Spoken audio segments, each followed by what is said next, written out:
Well, we're back here on Cambridge Inside Out, and my name is still Robert Winters, and I'm sticking with it. And Mr. Barrett, Yes, sir. Patrick Barrett here and ready to serve. you still with me? I'm always with you, man. I am with you. All right, man. All right, so we spent the last half hour talking about sort of, I guess because of the role you play, you could say sort of a little bit of a developer informed or property owner informed Too many view. roles, Robert. I've been informed that I have too many roles. I'm going to start dialing it back. I sometimes worry about that myself, quite honestly, wearing one too many hats sometimes. Yep.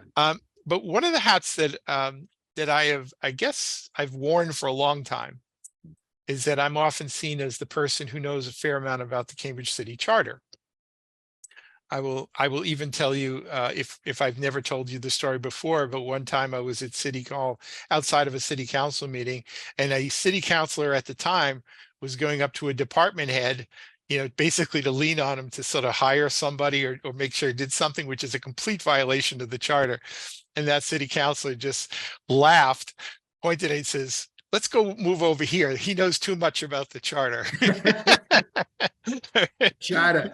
But my feeling about that was that a lot of times there are certain things that are written in the city charters that are to be understood as absolutely, you don't, no gray area involved. But in some other ways, a charter, just like any law, it's not made to be broken as such, but it's there to basically shape the context with the understanding that there'll always be some pushing of the boundaries of it. So Pushing of the boundaries or totally ignoring it entirely well, and well, simply doing whatever you want. sometimes there's a complete blowing past the guardrails too. That is to some degree a bit of a problem. But I think, as many people know, certainly if you person who's watching this program might know, is that the city is engaged currently in a charter review process. There is a charter review committee of 15 people. And last night they got the okay from the city council to extend their review period an additional 6 months to the end of this year, which I think disappointed one city councilor who somehow wanted to kind of rush through something. Well, I mean, with two councilors who at least expressed some wish that in fact they would have gotten something in time for the municipal election, because what would they want more than just to have a ballot question that they could sort of wrap their campaign around? Robert, get down to brass tacks. They just hired this guy. They just hired him, and they're already trying to find a way to get rid of him. I don't know. You please make sense of it. All right. Well, I can't really make total sense out of that, but what I can do is I can say at least what seems to be the consensus that's emerging from the Charter Review Committee, and they will now have 6 months. Now, unless of course a mayor or someone else tries to lean on them. The thing is, right now, if they were to cast a vote today, it seems like they seem to be inclined to continue a council manager form of government. Okay. Now, that in and of itself doesn't mean keep Plan E as such. Plan E is many things. It involves a certain way we conduct elections. There are various other provisions. And furthermore, once the charter revision takes place in whatever form, it'll be reformatted, and nobody's going to call it Plan E anymore. It'll just be called the Cambridge Charter. Right, because it'll be kind of a refreshing of it. The Plan E charter is really based on a part of Massachusetts general laws where they put in Plan A, Plan B, Plan C, and eventually they added in Plan E. That and you basically said, "I'll take that section, please." Well, now it won't be a part of Massachusetts general law. It'll be just part of the city's own charter, independent of mass laws. Could we get rid of proportional representation voting? You could do that. Yeah, I mean, it's sort of a big question. I mean, I often referred to myself as the junkyard dog of PR voting in Cambridge, meaning if you tried to take it, I would bite your leg. Finally, let's fight. Right. But I have to say, proportional representation is a good idea. However, it's also based on a sense of proportionality. So and I often say these days, proportional to what? Yeah. Right. I mean, if it was town versus, if it was townies versus newcomers, if it was racial based, if it was neighborhood based, If it was political philosophy, certainly during the years when rent control was kind of the law of the land, you could argue that if 2/3 of the city were renters who wanted to preserve rent control, you could pretty much expect 2/3 of the city councilors would be pro rent control. And that's kind of how it worked out. So with a absolutely dominant issue like rent control, then yeah, you could say it was proportional, right? But when rent control went away and it was no longer the defining issue, and honestly, in spite of some single issue advocacy groups who are trying to tell everybody what the issues are, I'm not so sure people in Cambridge have a consensus about what the issues are, or how the city is even divided up politically or otherwise. So I raise the question, proportional to what? Proportional to the few people who vote and the craziest of crazy who spend all their time in the Sullivan Chamber advocating for their single issue. Right. But now here's the problem, and maybe I'm going to become the defender of PR here again now, which is that right, and then we can fight it out and have a beer afterwards, right? Is that in the absence of something like rent control, what do? You're going to have an at-large system where you basically the top 9 vote getters win. There are some very serious issues associated with that in terms of representativeness. There have even been lawsuits have been raised in places like Lowell and I think Holyoke, Massachusetts. So what are you going to do? Cut the city up into districts and then have, like they once had under the Plan B charter, there were 11 wards. In each ward would elect a councilor, and then there were 4 at large on top of that, right? For a total city council of 15. By the way, I haven't heard anybody talk about changing the number of councilors. It's like, I think that's part of it, goes with the philosophy, better the devil you know. So if I've never heard anyone say they want more counselors. That's never ever come out of anybody's mouth. Well, but it's an interesting point to be made. I mean, right now, when you only have 9, I would argue that being a city councilor becomes almost like a career. Whereas if you had, like in 1846, when we first became a city, you know how many members there were on the Common Council? 25. 24. That's very good, Mr. Barrett. All right. But so if you have 24, so there were 4 wards, and you elected 6 out of each ward. That was the original plan. And by the time the century turned, we were running at about 20 and 22. It feels like Gangs of New York-ish. Did they all have to fight at some point? No, but the thing is for many of those years, they were actually unpaid. So the thing is that being a city councilor, it was not meant as a career. It was never viewed as a career move. It was, you're a good citizen, you put in your time. And, in my world, that's really how it should ideally be. So that being a city councilor is something you choose to do for a few years out of your life because you're a good citizen. It's not because you're a career climber or you want to settle into being a councilor for the rest of your life. To me, that's kind of a bad choice, a bad life choice. But it seems to be kind of the norm. And then once you're in, people are afraid or they fear not being in. So it's kind of a problem. There's always the attachment to the position. Also, you get a decent salary. I think I had a great idea for how we can change the entire voting system.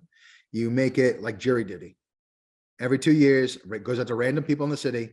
You have been chosen to serve the League of Justice. 2 years, that's all you get.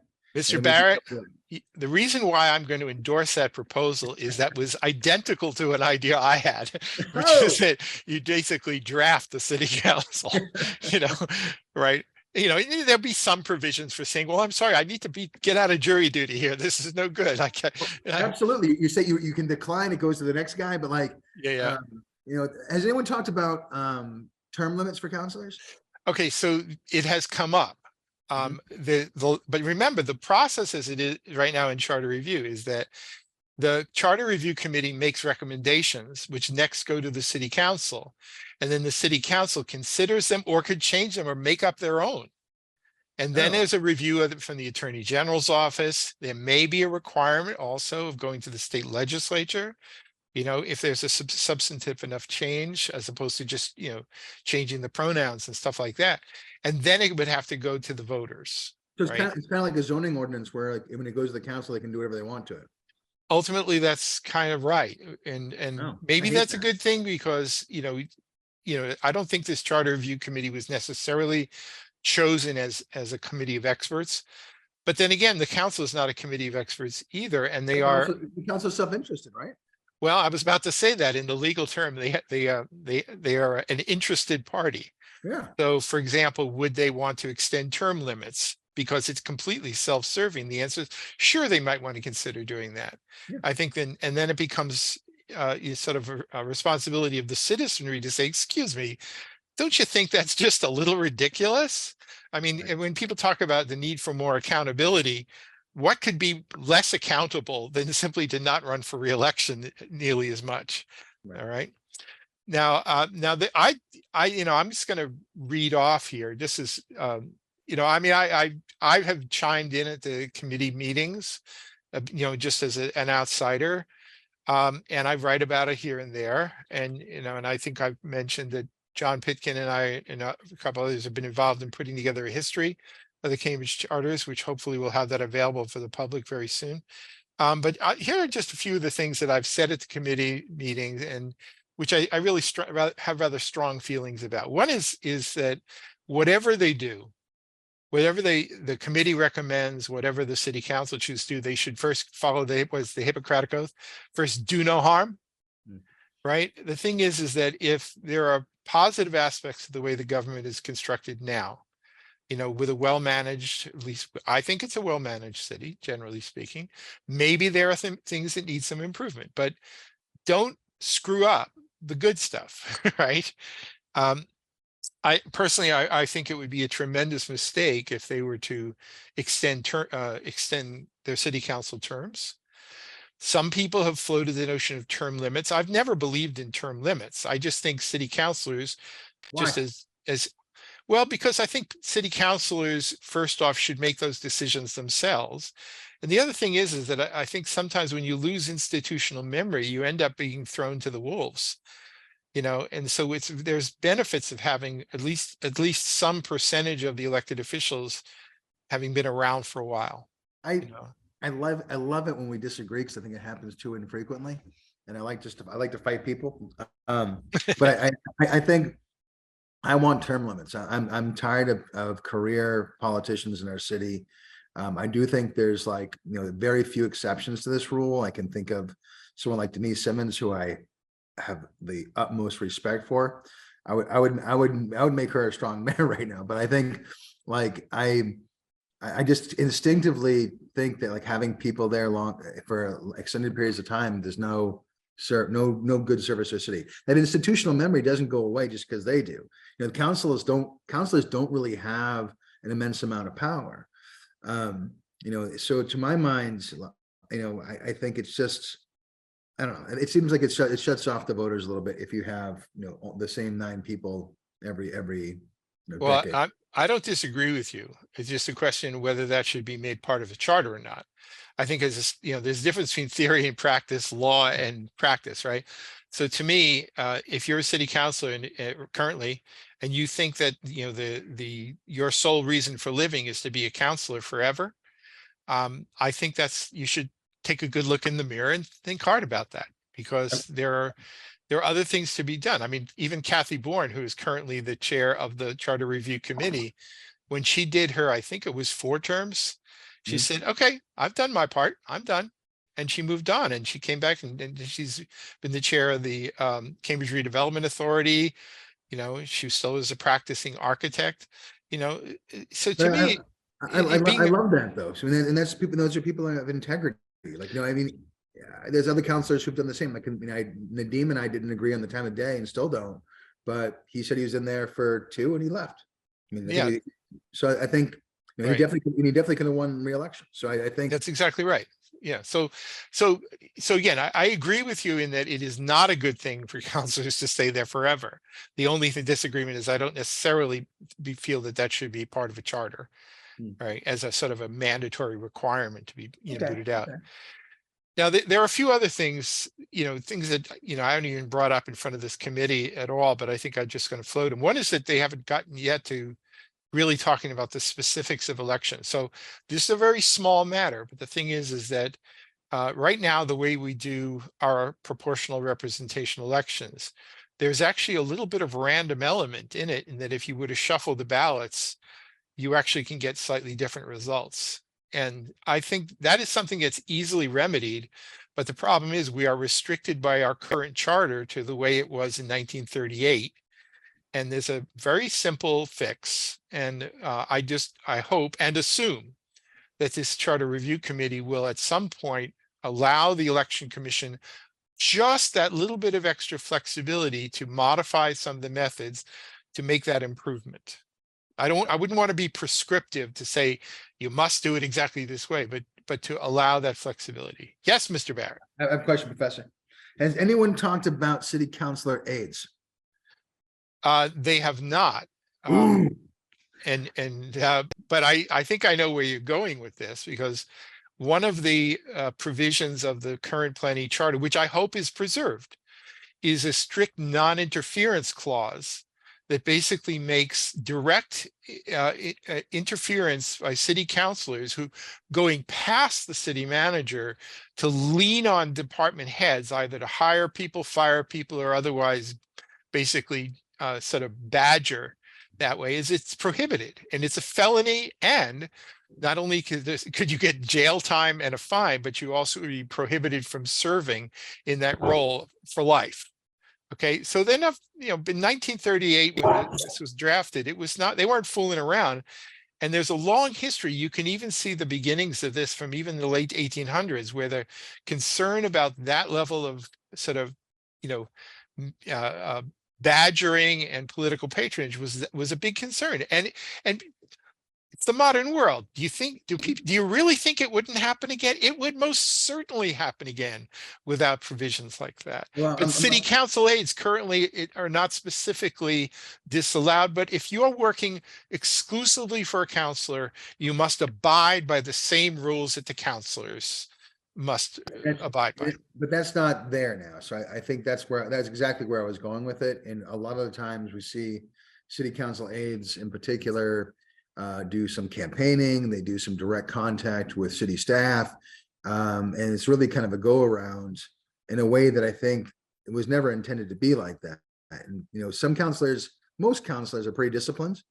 And most aides are pretty disciplined.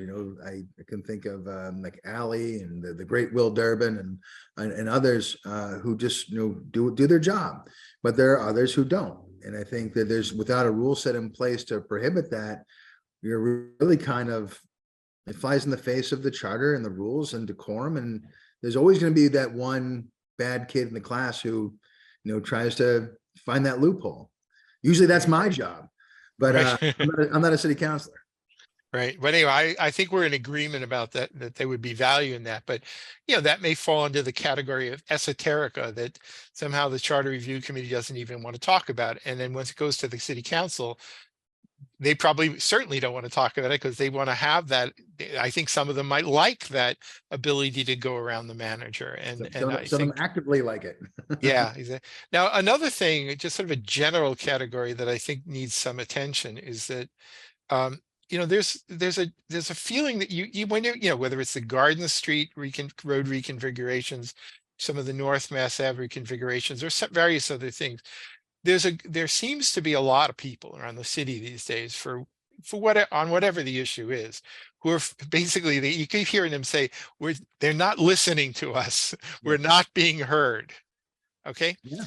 Now, in the 1846 charter and in various other proposed charters and actual charters since, there were much more accessible means of what you call redress of grievances, right?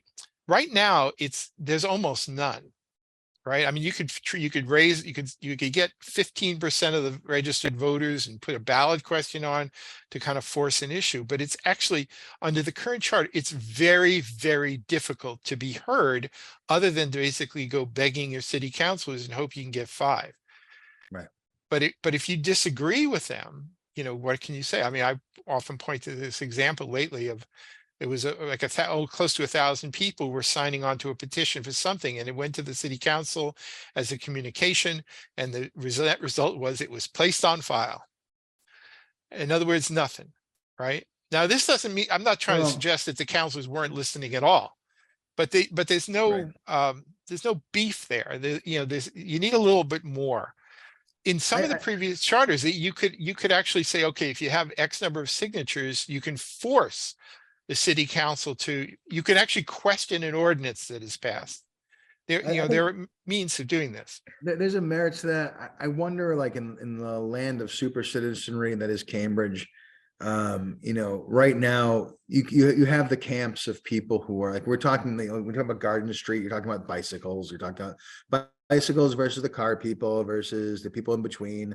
And I see at the center of all of these things, the city of Cambridge and the departments and how, and our council, and how this was all implemented. And I think, when we deal with it in Central Square, we kind of just figure this is what's going to happen. And we need to figure out a way to live with it and figure out a way to make it work, which we take more of a proactive stance. I think, but it's almost partly like my job. So I think for like the regular person living in Cambridge, waking up one morning and seeing these things happen, are like, what's going on? Like, I think the expectation for people to be hyper engaged in government is unrealistic. And like, it's also not fair. We all have lives. Everybody in the city of Cambridge, even people who are as terrible as me, have our own issues to deal with, have our own backstory, have our own things. We don't have time all the time to be as in tune to watch it, or to know that like March 16th, 2020, the day before we went into lockdown, the council made adjustments to the bike ordinance, and here we are. Like it's just unrealistic. So I think in terms of communication and outreach, as well as coordination and being realistic, we have a hard time doing it. I think a lot of times the city staff takes the council's words literally, and then creates an ordinance based on something like that without any flexibility. And I think the council doesn't necessarily want that outcome, but that's where we are. So the only thing you've got left to do is to collect signatures, flood the gates like they did last night for Garden Street, and hope that someone listens to you. All right. Well, what I would suggest is not so much that that there's actually one of the committee members talked about a people's veto or something like that. And I thought, well, I'm not for that. I do believe in representative government, but I think it wouldn't be a bad thing if there is something that's sort of out there and people are upset about that. They could raise a petition and force the council to go on the record saying yay or nay. All right. I'm not sure I have an issue with that, Robert, but I think about like Brexit when you say things like that. And I'm like, there's some questions I don't think I want to ask the general population, because, I don't know that we're able to create a system where people can be perfectly informed. I know that, but the problem now is that you'll have either interest groups who will work their mailing list and then present themselves as the voice of the people, or you'll have elected officials saying, well, I've talked to a lot of people and this is what they say. Haven't we? But I always don't had know that though? either of these are realities. I mean, how many groups, and you can probably count the people on like maybe two hands, that show up on any given Monday night and say, I'm such and such, and I represent the people I know. in the front. I And you're know. like, I know. I know. I know. We all know. We don't even need to name them, but there are groups. They say, I'm so and so. I represent the blah blah blah, and there's no more than 3 people involved in the decision making. So that's generous. Generous. no, I agree. I agree. Now, by the way, one of the things, just because we're starting to run down a little bit here, but I'll just say that when there were charter changes in 1891, right? Obviously, when you first passed the 1846 charter, they then had to modify all the ordinances to basically be appropriate for city as opposed to the town that preceded it. But in 1891, we passed a charter, and then I have the book here. It's actually the revised ordinances of 1892. So with the charter, it was almost obligatory to then go back and review all the ordinances, not only to make them align with the charter, but just because it was a good thing to do. I didn't even know about it until recently, but after the Plan E charter was passed, there was a lot of changes, the mayor is now the manager, et cetera. They revised all the ordinances. So there's a book called The Revised Ordinances of 1943. So I would hope that if they do any significant changes in the charter, they then take the opportunity the following year to actually have a process where they go back and they basically review and clean up ordinances throughout the city, because I think it's just good standards and practices to do something That of was that actually sort. a topic that came out of the committee meeting that we were talking about earlier, where they've tasked me and two other people to go through the entire ordinance and find all the problems. And I'm like, Right. "Oh, okay." Well, it's funny, it's sort of like these Rube Goldberg things where you put one little thing on top of another, on top of another, and after a while you end up with a system that is so complicated that it actually doesn't even make sense and it's actually counterproductive. Now, I'm not saying all the city ordinances add up to something that's thoroughly counterproductive. But the thing is, I do think it would be a wise choice to actually go back and do a complete review and cleaning up of the ordinances and have a book called The Revised Ordinances of 2025 or something like that. So I hope they'll at least consider that down the road. Um, so, I mean, I have other notions.